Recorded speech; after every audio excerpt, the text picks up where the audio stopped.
اسلم. الحمدللہ رب العالمین والصلاة والسلام علیک یا صفوۃ الانبیاء والمرسلین. اما بعد فاعوذ باللہ من الشیطان الرجیم. بسم اللہ الرحمن الرحیم. قال اللہ تبارک و تعالی فی القرآن الکریم ان الصلاة تنہی عن الفحشاء والمنکر. صدق اللہ العظیم وبلغنا رسولہ النبی الکریم. لائق صد احترام ناظرین کرام، آپ کا میزبان محمد ثاقب اقبال شامی پروگرام محبت مصطفیٰ صلی اللہ علیہ وآلہ وسلم میں ARYQ TV کی لائیو ٹرانسمیشن کے ساتھ آپ کی خدمت میں حاضر ہے. السلام علیکم ورحمۃ اللہ وبرکاتہ. ناظرین کرام، کل سلسلہ کلام اس کلی کے واقعے تک پہنچا تھا جس نے نماز ادا کی اور اس کی نماز ایک سوار کی صورت میں، ایک نورانی اور روحانی مخلوق کی صورت میں متشکل ہو کر اس کلی کی حفاظت کرتی ہے اور اسے اس کے دشمن سے بچاتی ہے اور اس کے دشمن کو ہلاک کر دیتی ہے. ہم اس پر کلام کر رہے تھے کہ اس کلی نے 2 رکعت نماز ادا کی اور اچانک ایک سوار آیا اور اس کلی کے دشمن کو قتل کرتا ہے. وہ کلی نماز ادا کرتا ہے اور نماز کی تکمیل کے بعد وہ اس سوار کے پاس جاتا ہے، اس سے پوچھتا ہے تو کون ہے؟ اس نے کہا کہ ابھی جو تو نے نماز ادا کی اس نماز میں تو نے قرآن کریم کی تلاوت کی، سورہ نمل کی تلاوت کی، امن یجیب المضطر اذا دعاہ، کہا میں اسی نماز اور انہی آیات کا غلام ہوں، اور جا آج کے بعد تو محفوظ ہے، مامون ہے، تو امن میں ہے. یعنی وہ نماز ایک روحانی صورت میں، ایک نورانی شکل میں متشکل ہو کر اس کلی، اس نیک شخص، اس نمازی کا محافظ بن جاتی ہے. ناظرین کرام، غور طلب امر یہ ہے کہ اگر انسان نماز کی فزیکل فارم اور اسپریچول فارم دونوں کے مجموعے کے ساتھ نماز ادا کرے تو وہ نماز انسان کی محافظ بن جاتی ہے، انسان کی باڈی گارڈ بن جاتی ہے، جس پر ہم نے کل تفصیلی کلام کیا تھا. ناظرین کرام، ہم اس بات پر اس لیے بھی زور دے رہے ہیں کیونکہ روز ہر دوسرے دن، تیسرے دن لوگ ہمیں رابطے کرتے ہیں، ہمارے دوست، ہمارے احباب ہمیں کہتے ہیں کہ فلاں مشکل میں ہم پھنسے ہوئے ہیں، فلاں تکلیف میں ہیں ہم، ہمارے دشمن ظالم ہم پر ظلم کرتے ہیں، لوگ تعویذات کر دیتے ہیں، جادو کر دیتے ہیں، ہم عاملوں کے پاس جاتے ہیں، پیروں کے پاس جاتے ہیں، شیوخ کے پاس جاتے ہیں، تعویذات طلب کرتے ہیں، لیکن کچھ عرصے کے لیے برکت ملتی ہے، کچھ عرصے کے لیے ہمیں سکون ملتا ہے، لیکن مستقل سکون کیسے میسر آئے؟ تو ناظرین کرام، اسی لیے ہم نے کل کے پروگرام میں بھی اس بات پر بہت زور دیا تھا کہ اگر مستقل سکون چاہتے ہیں، مستقل اطمینان چاہتے ہیں، تو اس اطمینان کے لیے آپ کا سب سے بڑا تعویذ، آپ کا سب سے بڑا محافظ، آپ کا سب سے بڑا ورد آپ کی نماز ہے. لیکن شرط یہ ہے ناظرین کہ نماز اس کے جسم اور اس کے روح کے ساتھ پڑھی جائے تو وہ نماز انسان کی محافظ بن جاتی ہے، جو آپ کے دشمنوں کا بھی مقابلہ کرتی ہے، اور وہ نماز آپ کو گناہوں سے بھی پاک کر دیتی ہے اور قلبی امراض سے بھی شفا دیتی ہے اور جسمانی امراض سے بھی وہ نماز آپ کو شفا دیتی ہے. ناظرین کرام، ہم نے نماز کی جسمانی فارم، اس کی فزیکل فارم پر کلام کیا. اب اکثر لوگ یہ بھی کہتے ہیں کہ نماز کا فزیکل فارم تو بہت آسان ہے، یعنی نسبتاً آسان ہے، ہم کسی ماہر قاری اور کسی قرآن کے عالم، کسی شریعت مطہرہ کے عالم سے ہم نماز کی فزیکل فارم سیکھ لیں گے، اپنے مخارج درست کر لیں گے اور فقہی مسائل سیکھ لیں گے اور رسالت مآب صلی اللہ علیہ وآلہ وسلم کی سنت کے مطابق نماز ادا کر لیں گے. لیکن نماز کی اسپریچول فارم، ابتدا سے لے کر انتہا تک، نماز کی شروع سے لے کر آخر تک قلبی حضوری، حضور قلب کے ساتھ نماز ادا کرنا، یہ بہت ہی مشکل امر ہے. ناظرین کرام، یہ مشکل امر نہیں ہے. الحمدللہ، اللہ کے کرم اور رسالت مآب صلی اللہ علیہ وآلہ وسلم کی عنایت سے یہ کام بہت آسان بنا دیا گیا ہے، اور الحمدللہ اس پر میرا اپنا ذاتی تجربہ بھی ہے، اور مجھ سے محبت کرنے والے، میری بات سننے والے ایسے نوجوان سینکڑوں ہزاروں لوگ ہیں جنہیں الحمدللہ اللہ کے کرم سے، جنہوں نے ان چند نکات پر عمل کر لیا، انہیں آج نماز میں حضور قلب حاصل ہو چکا ہے. اور انشاءاللہ تعالی اس ٹرانسمیشن کے ساتھ سے فائدہ اٹھاتے ہوئے ہم چاہتے ہیں کہ پورے عالم تک علم دین اور دین اسلام کی ان تعلیمات کا پرچار کرتے ہوئے یہ علمی جواہر پارے اور یہ علمی موتی آپ کی بارگاہ میں بھی پیش کریں تاکہ آپ بھی ان سے فائدہ حاصل کر سکیں. ناظرین کرام، یہ تقریباً 12 نکات ہیں جس پر میری ایک تفصیلی مکمل ایک کتاب بھی ہے، لیکن میں انشاءاللہ اس کو انتہائی مختصر اختصار کے ساتھ پیش کروں گا. سب سے پہلے یاد رکھیں، نماز سے قبل اگر آپ 2 چیزوں پر عمل کر لیں، نماز سے پہلے 2 چیزوں پر عمل کر لیں، اور نماز کے اندر دوران نماز اگر آپ 6 چیزوں پر عمل کر لیں، 6 نکات جو انشاءاللہ ہم کل ڈسکس کریں گے، آج فقط نماز سے قبل 2 اہم نکات ان پر آپ عمل کر لیں تو انشاءاللہ تعالیٰ پوری نماز میں آپ کو حضوری قلب اور توجہ اور یکسوئی ملے گی، اور آپ کا ذہن دنیا کے خیالات سے پاک ہو جائے گا۔ پہلی چیز کیا ہے؟ سب سے پہلے وضو میں توجہ۔ حضرت شیخ الشیوخ شیخ شہاب الدین سہروردی رحمۃ اللہ تعالی علیہ عوارف المعارف میں ارشاد فرماتے ہیں کہ جس شخص کو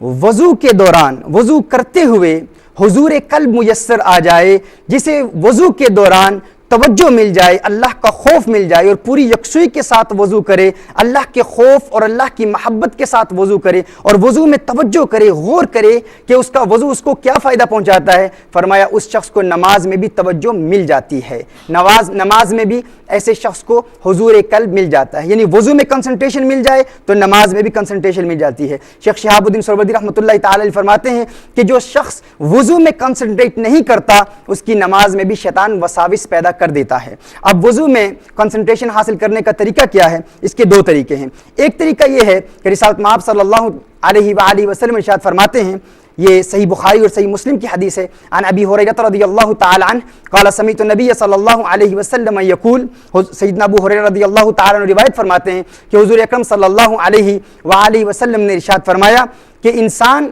جب وضو کرتا ہے تو اس کے آثار وضو سے بروز قیامت اس کے اعضائے وضو نورانی ہو جائیں گے، چمکدار ہو جائیں گے، چمک رہے ہوں گے۔ ناظرین کرام، جب انسان وضو کرے، حضور اکرم صلی اللہ علیہ وسلم نے ارشاد فرمایا فَمَنِ اسْتَطَاعَ مِنْكُمْ أَنْ يُطِيلَ غُرَّتَهُ فَلْيَفْعَلْ، اگر کوئی شخص چاہتا ہے کہ اس کا نور بڑھے تو وہ اس عمل کو کرے، اور جتنا وہ وضو میں توجہ کرے گا، حدیث کا مفہوم یہ ہے، اس کا نور اور اس کا غرہ و تحجیل بروز قیامت بڑھتا چلا جائے گا۔ یعنی قیامت کے روز انسان کے اعضائے وضو کے آثار سے چمکیں گے، وضو کے پانی سے چمکیں گے۔ جب ہم وضو کرتے ہیں ہمارے ہاتھ وضو کے آثار اعضائے وضو کی وجہ سے نورانی اور چمکدار ہوں گے۔ جب انسان وضو کر رہا ہو تو دوران وضو انسان غور کرے کہ میں ابھی اپنا منہ دھو رہا ہوں، اپنے ہاتھ دھو رہا ہوں، پاؤں دھو رہا ہوں، تو میرے اس وضو کے پانی کی برکت سے بروز قیامت میرا چہرہ مزید چمکدار ہوگا، مزید نورانی ہوگا، میرے ہاتھ چمکدار ہوں گے، میرے پاؤں چمکدار ہوں گے۔ ایک تو اس بات پر غور کی جائے، دوسرا اس بات پر غور کیا جائے جو رسالت مآب صلی اللہ علیہ وآلہ وسلم کی حدیث صحیح مسلم شریف میں ہے، میرے آقا صلی اللہ علیہ وآلہ وسلم ارشاد فرماتے ہیں کہ جب انسان اپنے چہرے کو وضو میں دھوتا ہے تو اس چہرے کو دھونے کی برکت سے انسان کی آنکھوں کے گناہ انسان کے جسم سے نکل جاتے ہیں، جب ہاتھوں کو دھوتا ہے تو ہاتھ کے گناہ نکل جاتے ہیں، یعنی انسان کے ہاتھ کے گناہ اللہ عز و جل معاف فرما دیتا ہے، پاؤں دھوتا ہے تو پاؤں کے گناہ معاف ہو جاتے ہیں۔ جتنے بھی اعضائے وضو ہیں، جب انسان وضو کرتا ہے تو ان اعضائے وضو کے سارے گناہ اللہ عز و جل معاف فرما دیتا ہے۔ اس میں صغائر کی طرف اشارہ ہے۔ ناظرین کرام، جب انسان وضو کر رہا ہو تو وضو میں توجہ حاصل کرنے کا طریقہ یہ ہے کہ جب آپ ہاتھ دھو رہے ہوں تو آپ یہ تصور کریں، یہ خیال کریں، یہ سوچیں کہ میرے ہاتھ کے گناہ میرے وضو کے پانی کے ساتھ ہاتھ سے نکل رہے ہیں۔ جب منہ دھو رہے ہوں تو یہ سوچیں کہ میری آنکھوں کے گناہ معاف ہو رہے ہیں۔ جب پاؤں دھو رہے ہوں تو یہ تصور کریں کہ میرے پاؤں کے گناہ معاف ہو رہے ہیں۔ وضو کے دوران ان 2 چیزوں کا جو شخص خیال رکھ لیتا ہے، شیخ شہاب الدین سہروردی رحمۃ اللہ تعالی علیہ عوارف المعارف میں ارشاد فرماتے ہیں کہ ایسے شخص کو نماز میں یکسوئی اور توجہ حاصل ہو جاتی ہے۔ دوسری بات ناظرین کرام یہ ہے کہ نماز سے قبل ماضی کے تمام گناہوں سے توبہ کر لیں، یعنی خارج از نماز سے قبل یہ 2 چیزیں ہیں جن پر ہم نے عمل کرنا ہے۔ ناظرین کرام، انشاءاللہ ہم ایک مختصر سے وقفے کے لیے جاتے ہیں، امید ہے آپ ہمارے ساتھ رہیں گے۔ وقفے کے بعد انشاءاللہ تعالی سلسلہ کلام جاری رہے گا۔ محمد صلی اللہ علیہ وسلم، یا محمد محمد محمد، یا محمد محمد محمد صلی اللہ علیہ وسلم۔ السلام علیکم ورحمۃ اللہ وبرکاتہ۔ ناظرین کرام، وقفے کے بعد پروگرام محبت مصطفیٰ صلی اللہ علیہ وآلہ وسلم میں آپ کو ایک مرتبہ پھر خوش آمدید کہتے ہیں۔ ناظرین، ہم وضو کے حوالے سے کلام کر رہے تھے کہ اگر آپ کو وضو میں توجہ مل جائے تو نماز میں بھی کنسنٹریشن مل جائے گی۔ ایک تو اس بات کو یاد رکھ لیں، دوسری یہ بات کہ ہر نماز سے پہلے ماضی کے تمام گناہوں سے توبہ کر لیں۔ یہ انتہائی ضروری ہے کہ انسان ماضی کے تمام گناہوں سے تائب ہو جائے، یعنی جتنے بھی ماضی میں گناہ کیے ہیں انسان توبہ کی 4 شرائط کے ساتھ ماضی کے گناہوں سے توبہ کر لے۔ جب آپ گناہوں سے توبہ کر لیں گے تو وہ توبہ کی برکت اس نماز میں اپنا اثر رکھتی ہے اور انسان کو نماز میں توجہ حاصل ہوتی ہے۔ مثال کے طور پر آپ نماز ظہر ادا کر رہے ہیں، اب فجر سے لے کر ظہر تک جتنے آپ نے گناہ کیے، آپ پوری ندامت کے ساتھ، شرمندگی کے ساتھ، خوف خدا کے ساتھ اور آئندہ گناہ نہ کرنے کے پختہ ارادے کے ساتھ ماضی کے تمام گناہوں سے توبہ کر لیں۔ اب اکثر ہمارے بھائی کہتے ہیں کہ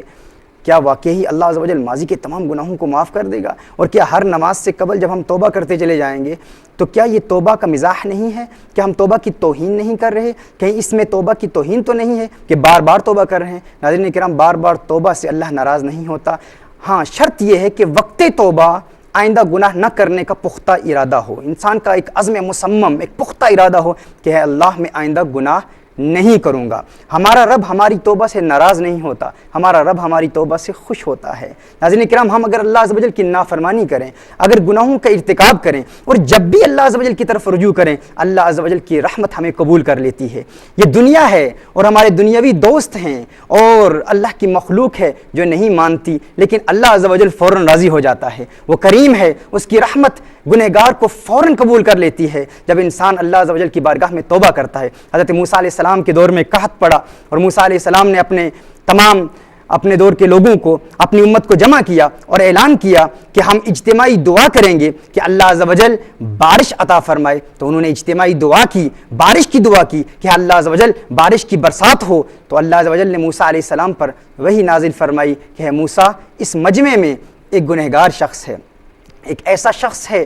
جس کے گناہ کی وجہ سے دعا قبول نہیں ہو رہی، جس کی گناہ کی وجہ سے آج بارش نہیں ہو رہی اور تمام مجمع کی دعا رکی ہوئی ہے، اس ایک گنہگار کی وجہ سے۔ موسیٰ علیہ السلام نے اعلان فرما دیا، اس مجمع سے اعلان فرمایا کہ اللہ کا حکم ہے کہ جب تک وہ گنہگار اس مجمع سے نکلے گا نہیں، دعا قبول نہیں ہوگی، دعا رکی رہے گی اور بارش نہیں ہوگی۔ موسیٰ علیہ السلام نے جب اعلان کیا اس مجمع میں، تو اس مجمع میں وہ گنہگار موجود تھا، اس گنہگار پر ایک کیفیت طاری ہو گئی، ایک رکت طاری ہو گئی، اور اس گنہگار نے اللہ کی بارگاہ میں دعا کی کہ خلاق کائنات، ماضی میں تو میرے گناہوں پر پردے ڈالتا رہا، ماضی میں تو نے مجھے ذلت اور رسوائی سے بچایا، خلاق کائنات تیری بارگاہ میں ملتجی ہوں، دعا گو ہوں یا رب العالمین، جس طرح ماضی میں تو پردے ڈالتا رہا، خلاق کائنات آج ایک مرتبہ پھر مجھے اس رسوائی سے بچا لے، آج ایک مرتبہ پھر مجھے اس ذلت سے بچا لے۔ مولا دعا کرتا ہوں، التجا کرتا ہوں، مولا آج کے بعد پختہ ارادہ کرتا ہوں، خلاق کائنات آج کے بعد میں گناہ نہیں کروں گا۔ ناظرین کرام، ابھی اس کے یہ دعائیہ کلمات ختم ہی نہیں ہوئے تھے، دل ہی دل میں وہ اپنے دل میں بات کر رہا تھا اور اللہ کو پکار رہا تھا، اسی وقت بارش کی برسات شروع ہو گئی، بارش شروع ہو گئی۔ موسیٰ علیہ السلام اللہ عز و جل سے عرض کرتے ہیں، خلاق کائنات یا رب العالمین، وہ گنہگار ابھی تک مجمع سے گیا ہی نہیں،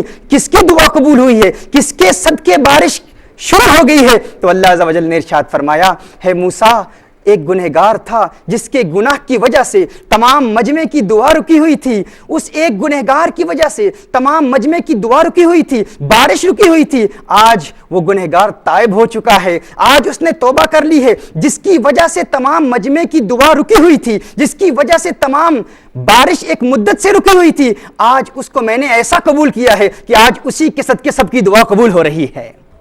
ناظرین کرام، یہ دنیا ہے جو مانتی نہیں، لیکن ہمارا رب تو فوراً راضی ہو جاتا ہے۔ انسان ایک مرتبہ اللہ کو پکار کے دیکھے، ایک مرتبہ ماضی کے تمام گناہوں سے توبہ کر کے دیکھے، ناظرین کرام، اللہ کی رحمت فوراً آ کر کہتی ہے، لبیک یا عبدی، لبیک یا عبدی، مانگ ہے میرے بندے، کیا مانگتا ہے؟ لیکن افسوس، صد افسوس کہ ہم دنیا داروں کے دروازوں پر، ہم دنیا والوں کے دروازوں پر بھکاری بن کے ان کی بارگاہ میں بھیک مانگتے ہیں، لیکن اللہ کی بارگاہ میں تائب نہیں ہوتے۔ کاش کہ ہم اللہ کی طرف رجوع کریں اور دنیا کے خیالات کو اور دنیا کی محبتوں کو اپنے دل سے نکال پھینکیں۔ ہے چار اگرے شوق، کوئی ایسی دوا دے جو دل سے ہر ایک غیر کی چاہت کو مٹا دے۔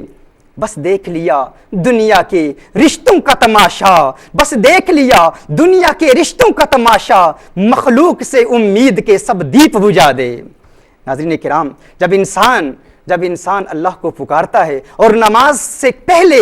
دل کی اتھا گہرائیوں سے توبہ کرتا ہے، اللہ کی بارگاہ میں رجوع کرتا ہے اور ان دو نکات پر عمل کر لیتا ہے، نماز سے قبل جب وضو کرتا ہے تو توجہ کے ساتھ وضو کرتا ہے، کنسنٹریشن کے ساتھ وضو کرتا ہے، خوف خدا کے ساتھ وضو کرتا ہے، رسالت مآب صلی اللہ علیہ وسلم کی محبت کے ساتھ وضو کرتا ہے، اور وضو کے بعد جب نماز ادا کرتا ہے تو نماز سے قبل توبہ کر لیتا ہے۔ تو ناظرین کرام، اس کا ایک فائدہ یہ بھی ہے کہ اس شخص کو نماز سے محبت ہو جاتی ہے، اسے نماز سے پیار ہو جاتا ہے، اور ناظرین کرام پھر اسے ڈرانے کی ضرورت نہیں پیش آتی، اسے خوف پیدا کرنے کی ضرورت پیش نہیں آتی، ڈرا کر نمازی بنانے کی ضرورت پیش نہیں آتی۔ اس شخص کو نماز سے ایسا پیار ہو جاتا ہے، ایسی محبت ہو جاتی ہے کہ فجر کے وقت اسے پھر جگانے کے لیے کسی الارم کلاک کی ضرورت نہیں ہوتی۔ ناظرین کرام، اس کی نماز ہی ایک نورانی شکل میں متشکل ہو کر اسے فجر کے لیے جگاتی ہے، نماز اسے جگاتی ہے۔ نماز خود کہتی ہے کہ میں اگر تیری محبوب ہوں تو تو میرا محبوب ہے، اور آج میں تجھ سے دور ہوں، اٹھ اللہ کی بارگاہ میں سجدہ کر اور اللہ کو راضی کر۔ یعنی اس کی نماز کی ادائیگی سے اس کی نماز کو بھی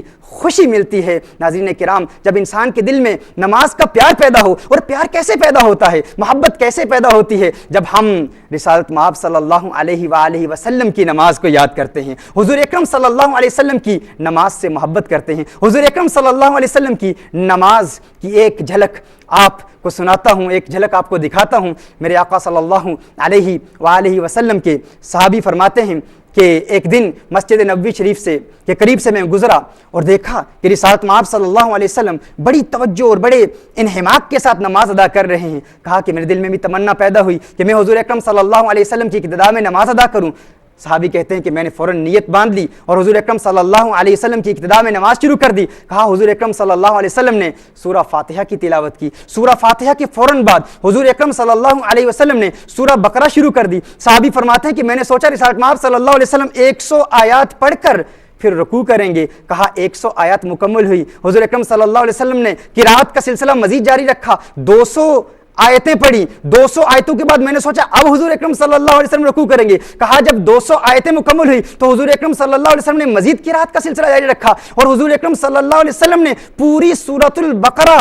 نماز میں ادا کر دی پہلی رکعت میں۔ صحابی کہتے ہیں میرے دل میں خیال آیا کہ اب سورہ بقرہ کے بعد حضور اکرم صلی اللہ علیہ وسلم رکوع کریں گے۔ کہا حضور اکرم صلی اللہ علیہ وسلم نے سورہ آل عمران شروع کر دی، سورہ آل عمران مکمل کی، اور سورہ آل عمران کے بعد حضور اکرم صلی اللہ علیہ وسلم نے اللہم لک الحمد اللہم لک الحمد اللہم لک الحمد کی تلاوت شروع کر دی۔ کہا میں نے سوچا اب حضور اکرم صلی اللہ علیہ وسلم رکوع کریں گے۔ کہا حضور اکرم صلی اللہ علیہ وسلم نے سورہ آل عمران کے بعد سورہ مائدہ کی تلاوت شروع کر دی۔ سورہ مائدہ کے بعد رسالت مآب صلی اللہ علیہ وسلم رکوع میں جاتے ہیں، سبحان ربی العظیم پڑھتے ہیں، پھر مزید چند کلمات پڑھتے ہیں، پھر سبحان ربی الاعلی پڑھتے ہیں سجدے میں، پھر مزید چند کلمات پڑھتے ہیں۔ 5.5 پارے میرے آقا صلی اللہ علیہ وسلم نے پہلی رکعت میں مکمل کر لیے۔ یہ رسالت مآب صلی اللہ علیہ وآلہ وسلم کی نماز سے محبت تھی۔ صحابی کہتے ہیں جب دوسری رکعت شروع ہوتی ہے، دوسری رکعت کی حضور اکرم صلی اللہ علیہ وسلم ابتدا کرتے ہیں، تو کونین کے والی صلی اللہ علیہ وسلم کی نماز سے محبت کا عالم یہ تھا، میرے آقا صلی اللہ علیہ وسلم کو نماز سے اتنی محبت تھی کہ میرے آقا صلی اللہ علیہ وسلم نے دوسری رکعت میں سورہ انعام شروع کر دی۔ صحابی کہتے ہیں کہ میں نے کہا یا رسول اللہ صلی اللہ علیہ وسلم، صحابی کے دل میں یہ خیال پیدا ہوا کہ یہ میرے بس کی بات ہی نہیں ہے، آقا کی طرح نماز پڑھنا یہ مجھ میں ہمت ہی نہیں ہے۔ کہا میں نماز چھوڑ کے چلا آیا۔ ناظرین کرام، یہ میرے آقا صلی اللہ علیہ وسلم کی محبت ہے نماز کی خاطر۔ اور جس طرح میں نے کل عرض کیا کہ رسالت مآب صلی اللہ علیہ وسلم نماز کیوں پڑھتے تھے اور اتنی محبت سے نماز کیوں پڑھتے تھے، امت کے لیے پڑھتے تھے۔ آئیے آج امت بھی ارادہ کرے کہ ہم حضور اکرم صلی اللہ علیہ وسلم کی محبت میں نماز پڑھیں گے، رسالت مآب صلی اللہ علیہ وسلم کے عشق میں نماز پڑھیں گے۔ جب نماز پڑھیں گے تو حضور اکرم صلی اللہ علیہ وسلم کی اداؤں کو بھی یاد کریں گے، جب نماز پڑھیں گے تو رسالت مآب صلی اللہ علیہ وسلم کی نماز کو بھی یاد کریں گے، اور سوچیں گے کہ میرے آقا صلی اللہ علیہ وسلم کس طرح رکوع کرتے، کس طرح سجدے کرتے۔ اور جب رسالت مآب صلی اللہ علیہ وسلم رکوع میں جاتے تھے تو عاشق جو اسیران زلف مصطفیٰ ہوا کرتے ہیں، جو آقا صلی اللہ علیہ وسلم کی زلفوں کے اسیر ہوتے ہیں، وہ کبھی کبھی خیال کرتے ہیں کہ میرے آقا صلی اللہ علیہ وسلم جب رکوع میں جاتے تھے تو میرے آقا کی زلف زلفیں کس طرح آقا کے شانوں کو چوم لیا کرتی تھی، میرے آقا کی زلفیں کس طرح میرے آقا کے کانوں کو چومتی تھی۔ عاشق جب نماز پڑھتا ہے تو حضور اکرم صلی اللہ علیہ وسلم کا تصور بھی اس کے دل میں غالب رہتا ہے، وہ دل ہی دل میں جب رسالت مآب صلی اللہ علیہ وسلم کے خیال کو دل میں غالب رکھتا ہے تو ناظرین کرام اسے حضور اکرم صلی اللہ علیہ وسلم کی نماز سے بھی محبت ہو جاتی ہے، اسے اپنی نماز سے بھی محبت ہو جاتی ہے۔ محترم ناظرین، ہم نے کل کی محفل میں، کل کی ایپیسوڈ میں آپ کو ایک ورد دیا تھا، چونکہ یو کے اور یورپ کے بھی ناظرین ہمیں دیکھ رہے ہیں تو اس ورد کو میں انگلش میں بھی ریپیٹ کرتا ہوں۔ Whosoever recites یا ممیتو 7 times daily and does dam over himself, Ya Mumitu, the benefit of this wird Ya Mumitu is that you will be protected from all kinds of black magic and all kinds of sorcery. So if you recite Ya Mumitu daily 7 times, you will be protected from all kinds of black magic. May Allah subhanahu wa ta'ala guide us with His divine guidance so that we can implement the teachings of Islam and benefit from the spirituality of the prayer, from the physical form of the prayer and the spiritual form of the prayer. And one who prays with the physical form of the prayer and the spiritual form of the prayer itself protects him from the physical enemies, and also the prayer protects him from satanic attacks. ناظرین کرام، آج جو ورد ہم آپ کو دے رہے ہیں وہ ہے یا نافعو۔ جو شخص یا نافعو ہر کام شروع کرنے سے پہلے پڑھتا ہے، اگر آپ یا نافعو ہر کام شروع کرنے سے پہلے، اگر آپ کسی یونیورسٹی میں داخلہ لے رہے ہیں یا کوئی تجارت شروع کر رہے ہیں، کوئی کاروبار شروع کر رہے ہیں، کوئی بزنس شروع کر رہے ہیں، شروع کرنے سے قبل یا نافعو اس کو آپ 20 مرتبہ پڑھ لیتے ہیں، اول آخر درود شریف۔ یا نافعو 20 مرتبہ پڑھ لیتے ہیں، اول آخر درود شریف پڑھ لیتے ہیں، تو جس طرح آپ چاہیں گے آپ کی چاہت کے مطابق وہ کام مکمل ہوگا، پائے تکمیل تک پہنچے گا۔ یعنی جو فائدہ آپ اس بزنس سے حاصل کرنا چاہتے ہیں، اگر آپ ایگزام روم میں جا رہے ہیں، آپ ایگزام شروع کر رہے ہیں، ایگزام شروع کرنے سے قبل آپ یا نافعو کا ورد 20 مرتبہ کر لیتے ہیں تو انشاءاللہ تعالی اللہ عز و جل اس ورد کی برکت سے آپ کو ایگزامز میں کامیابی عطا فرمائے گا۔ ناظرین کرام، انشاءاللہ تعالی ہم کل سے آج ہم نے جو کلام کیا وہ نماز کی فزیکل فارم کے بعد نماز کی اسپرچل فارم کی پہلی جز، یعنی نماز سے قبل نماز کے باہر کیا کرنا ہے، اس کی 2 اہم چیزوں پر ہم نے کلام کیا، جس میں پہلی بات نماز سے قبل وضو ہے کہ جو شخص وضو میں کنسنٹریشن حاصل کر لے اسے نماز میں کنسنٹریشن مل جاتی ہے، اور دوسری بات کیا ہے کہ جو شخص نماز سے قبل توبہ کی 4 شرائط کے ساتھ توبہ کر لیتا ہے اسے نماز میں کنسنٹریشن ملتی ہے۔ کل انشاءاللہ تعالی ہم اسی سلسلے کو مزید آگے بڑھاتے ہوئے ہم نماز کے اندر جو 6 نیسیسری نکات ہیں، نماز کے اندر جو 6 نیسیسری نکات ہیں، ہم انشاءاللہ تعالی ان پر تفصیلی کلام کریں گے، اور میں چاہوں گا ناظرین آپ ان کو کل لکھ لیں تاکہ انشاءاللہ تعالی ان پر عمل کرتے ہوئے ہمیں نماز میں استقامت بھی ملے اور نماز سے پیار بھی ہو جائے۔ اللہ عز و جل ہمیں عمل کرنے کی توفیق عطا فرمائے۔ انشاءاللہ تعالی سلسلہ کلام کل انشاءاللہ ہم نماز کے انٹرنل فیکٹرز اور انٹرنل نکات سے جاری رکھیں گے۔ وآخر دعوانا ان الحمد للہ رب العالمین۔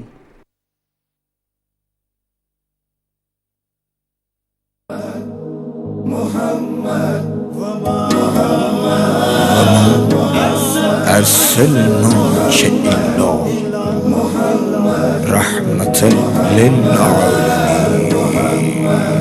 صلى الله عليه وسلم يا محمد محمد محمد يا محمد محمد محمد صلى الله عليه وسلم